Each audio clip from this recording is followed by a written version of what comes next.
now welcome the number 5 ranked UFC middleweight contender in the world, Darren Till. Darren, thank you for joining us today, sir. We will take the first question from Nesta McGregor with BBC. Afternoon, Darren. How you doing? Not too bad, mate. Just coping with the heat. I can imagine. Well, listen, I'm in Manchester, and we know the north of London, England, the UK, everywhere has got your back this weekend, man. I just wanted to know, we spoke to Robert earlier today, who says, you know, he's kind of a smiley, happy-go-lucky guy. We know you like to slide in games and rile people up. Does that help you more get ready, or is that more about throwing people off their game?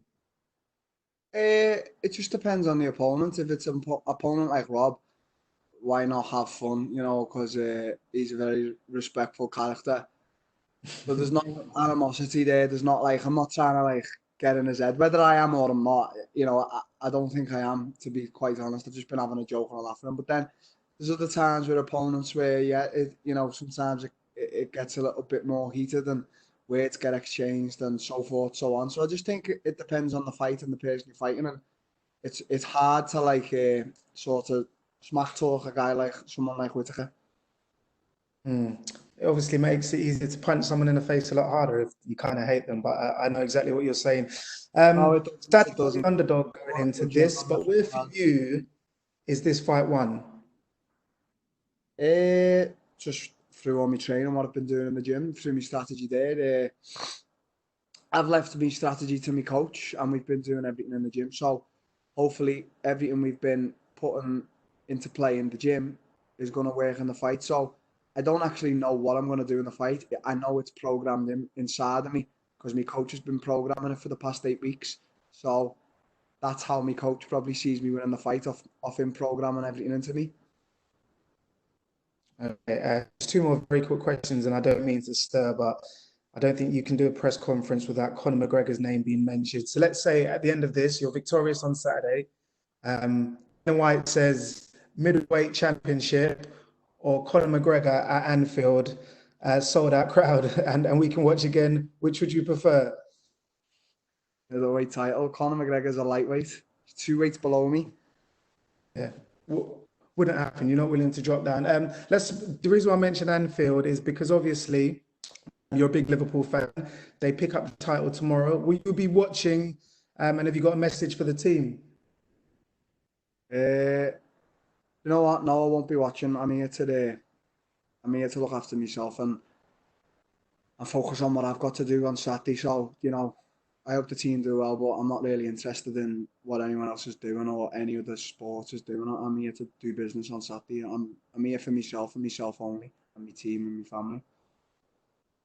Perfect. Nice and focused. Look, good luck on Saturday, man. Thank you. We'll take the next questions from Julian Kiewicz with Independent Media. Yep. Can you just explain to me? I think I've listened along the grapevine about your reaction to that Masvidal fight. How did that change you mentally to that loss and just your turnaround emotionally and mentally towards the fight game? What was that? Just after the Masvidal fight, how did that impact you in just getting more drive and getting back and just pushing yourself harder? I didn't. I was sad for a long time, and I had to just sort of build myself back up over a long period of time, and just that sort of face some demons, and it was, you know, it was quite tough, but it was 2 fights ago, so, you know, I don't really think about it no more. And then just tell us, in terms of the middleweight, are you going to be settling at middleweight now? Is this where you feel you're going to be comfortable? Yeah, I'm quite comfortable at the weight. I'm close to the weight, so you know, I think it's a good weight. I could probably make welterweight if I tried for one last time. You know, if it was a big money fight or something like that. But I'm comfortable at middleweight. I feel like I've grown into it now. Thank you so much. All the best for Saturday. Thank you very much. We will take the next question from Gabriel Gonzalez with Cageside Press. Darren, I think everybody's noticed that you've been very active on social media. Would you say you've been successful in doing what you wanted to do and getting your name in everyone's conversation? I suppose so, but that wasn't the intention. The intention was just to sort of broadcast, you know, what I think's funny and what I think is having a laugh. And if people go along with that, which a lot of the people did, you know, that was good for me. And it seemed to really hit off, you know, during the lockdown and stuff for the months everyone was locked up. I just wanted to make sort of the experience for everyone. I know everyone had bigger problems. I just wanted to make my social media just, as I always say, real and fun. So, you know, I think everyone enjoyed it and it got in a lot of people's mouths, like you said. I'm curious, no photoshopping yourself on Rob, if I'm not mistaken. And I feel like that was an easy one for you to take aim at.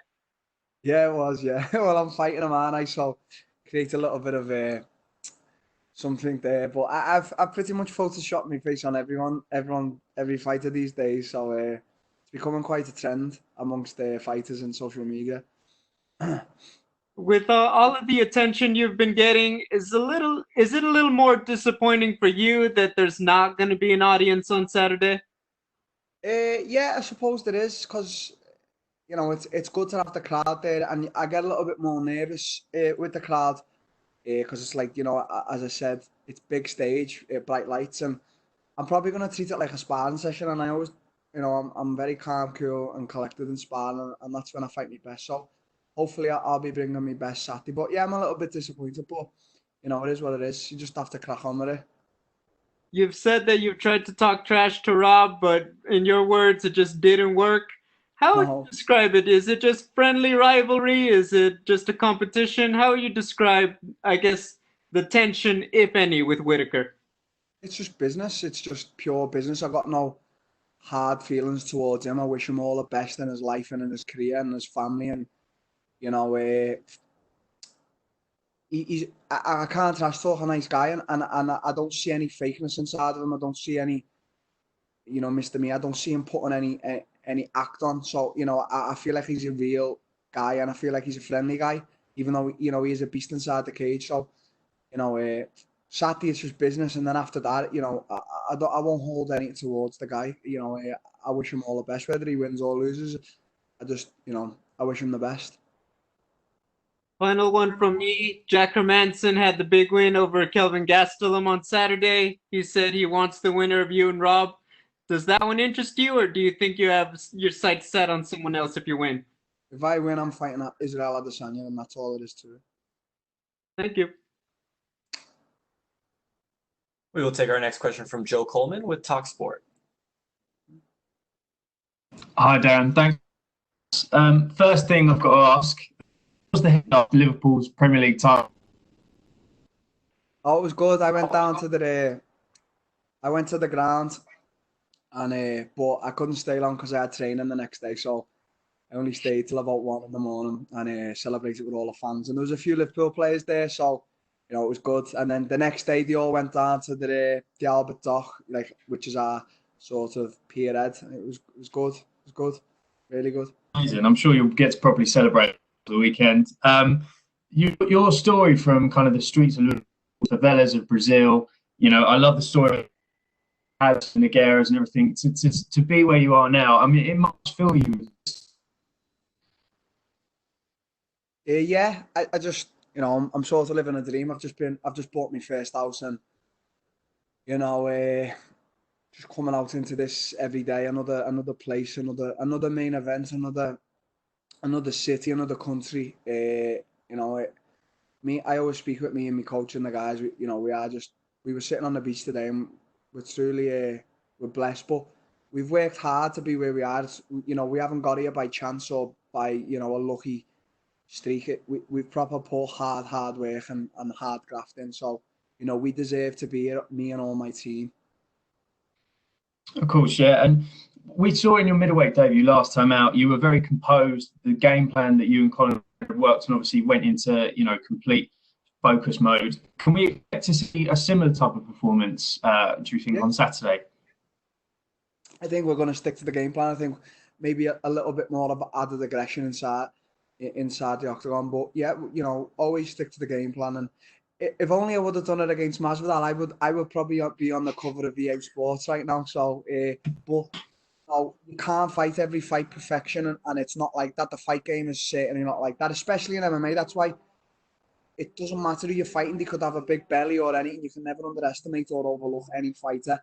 And I sort of overlooked Masvidal a bit, you know, because he was a bit tiny at them fucking cars, mate. You're getting petty, Bunton. Sort of overlooked him because he was a little bit tinier. I beat Stephen Thompson, and Stephen Thompson beat him comfortably. So maybe I did, maybe on my part I did. But, you know, you live and you learn. I'm only 27 and I'll probably learn much more. You know, I haven't even hit anything yet. I haven't even started to begin. This is all just fun right now. Of course, yeah. I mean, congratulations as well. You said there about the house. Congratulations about that. You've mentioned Adesanya as well a lot. I know that that's the name you want. That's who you want.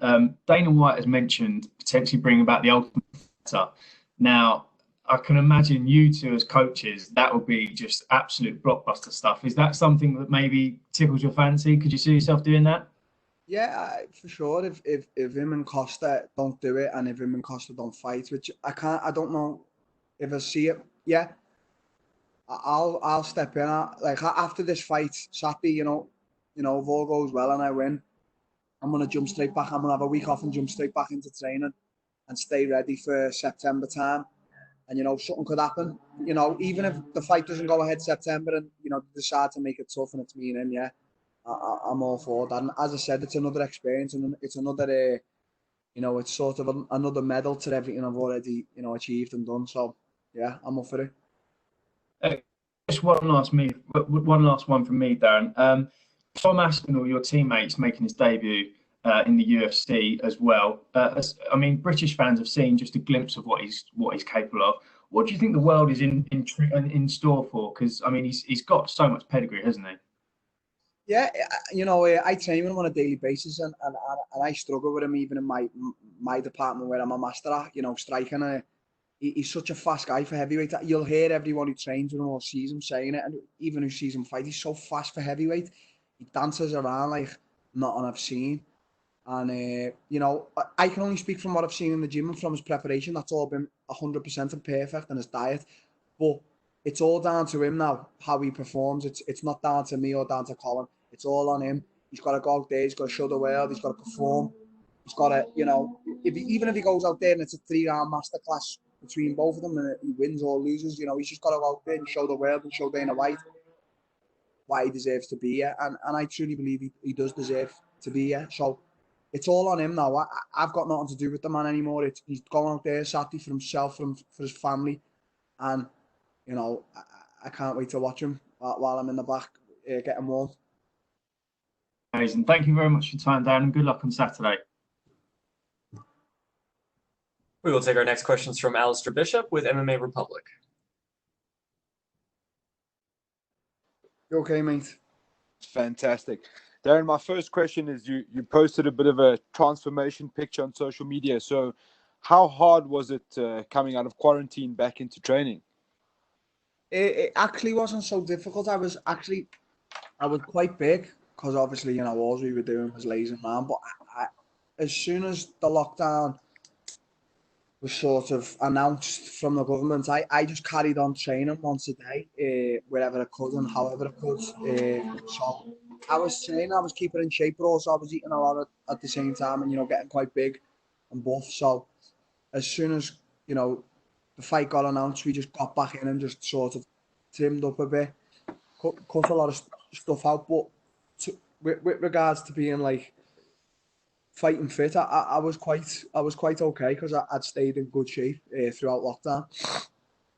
You didn't have any of the Five Guys menu repeating on you when you got back to training? Yeah, I did have that every day, like, I'm not going to lie.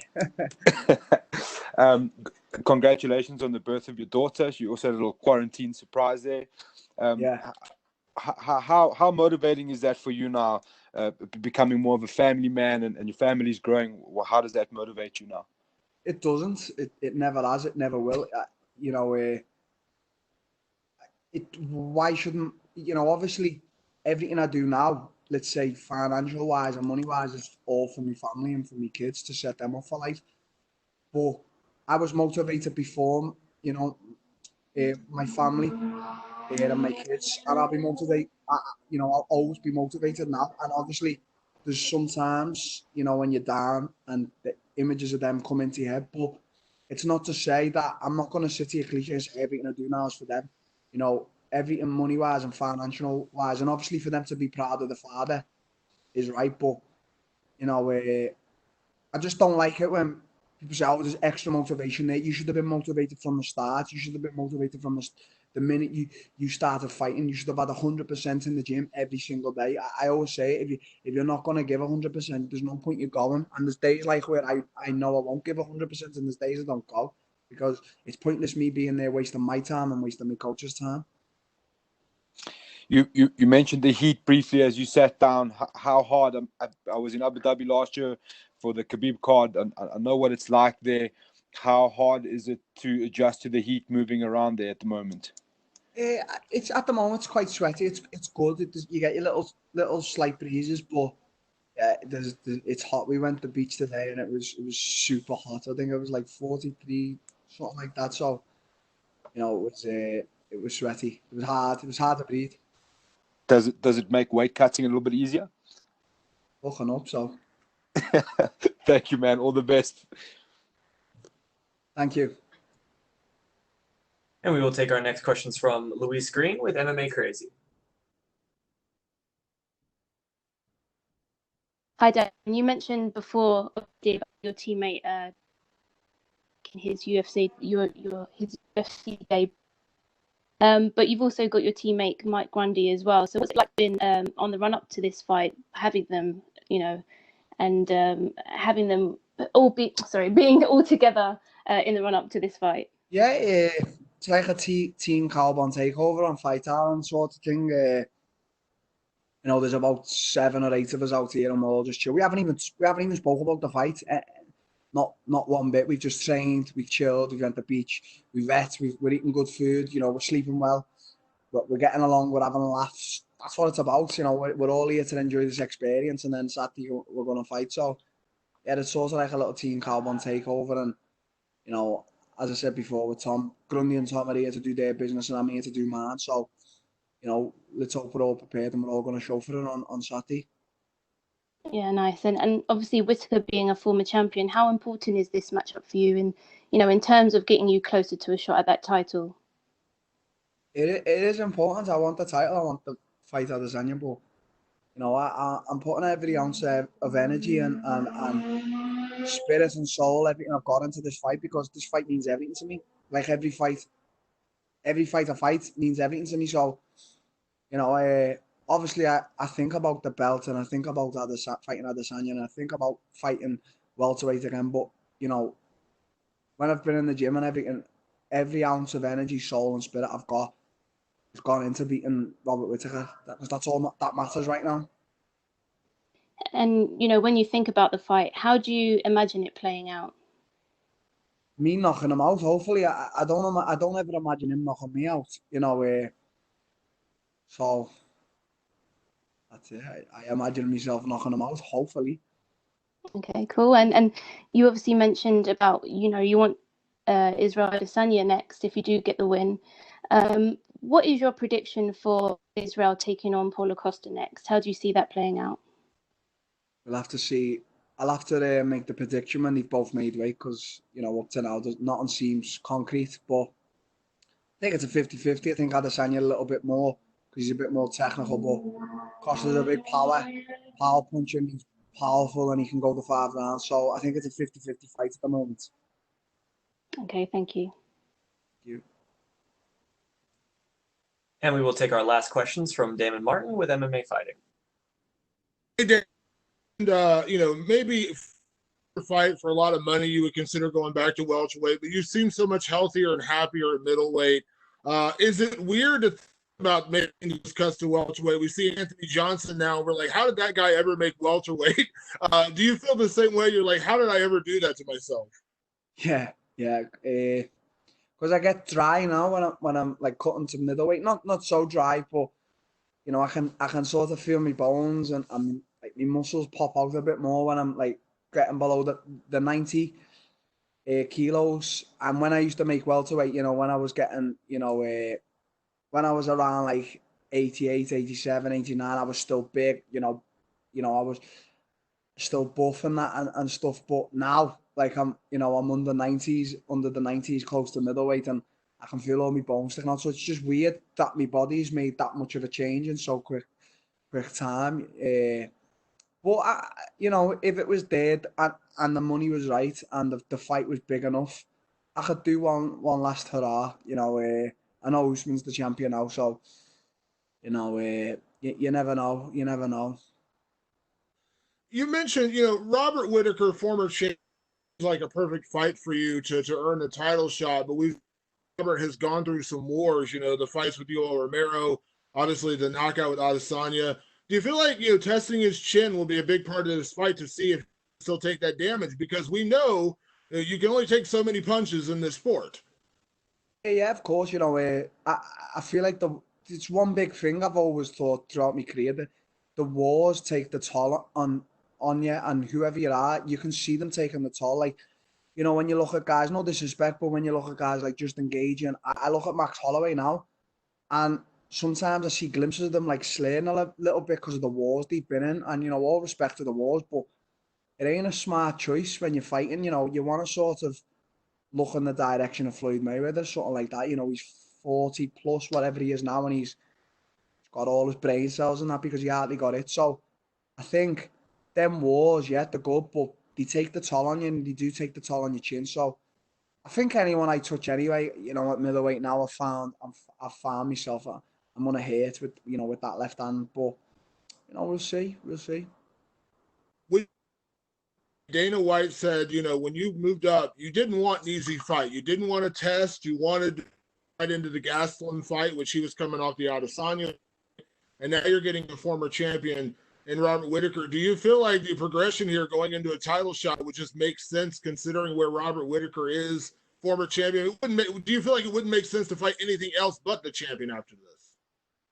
Just look at my resume, look at all my resume from welterweight, and now look at my resume, at middleweight. Look at the two guys I'm fighting in my debuts at middleweight.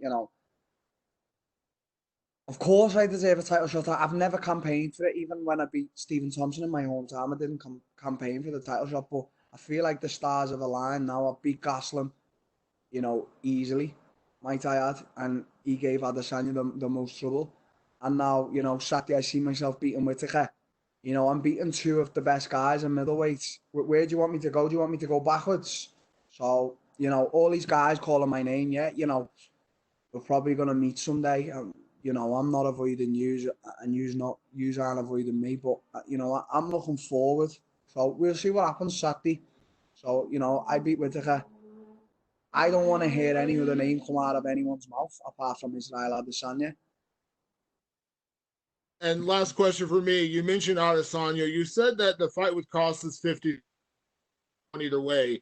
But in a way, would you find yourself, I won't say rooting, but kind of pulling to see Adesanya? Because would it mean more to beat Israel Adesanya for the title than beating Costa? It doesn't matter. I just think it's a bigger fight, me and Adesanya. I just think it's, right now, obviously I don't want to talk too much about Adesanya. I've got a big person to fight on Saturday, but I think that fight could just be one of, in top 10, top 5 of UFC's biggest ever fights. Me and Adesanya, I just think that's a fight that's just got to happen. But yeah, if Costa wins, then I'll make a fight with him and I'll campaign for the fight against him. But we'll see. As I said, until I see both them guys weighing in September 9th or 11th, I think it is, I'll believe the fight's happening.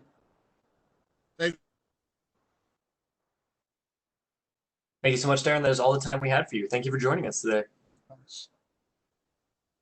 Oh, then fair.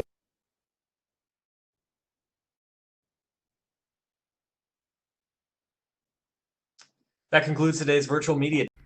Hey guys, this is Praveen the Boss. Thanks for watching our video. Click on the subscribe button to catch all the latest videos from MMA India Show and MMAindia.com. Thanks. Cheers.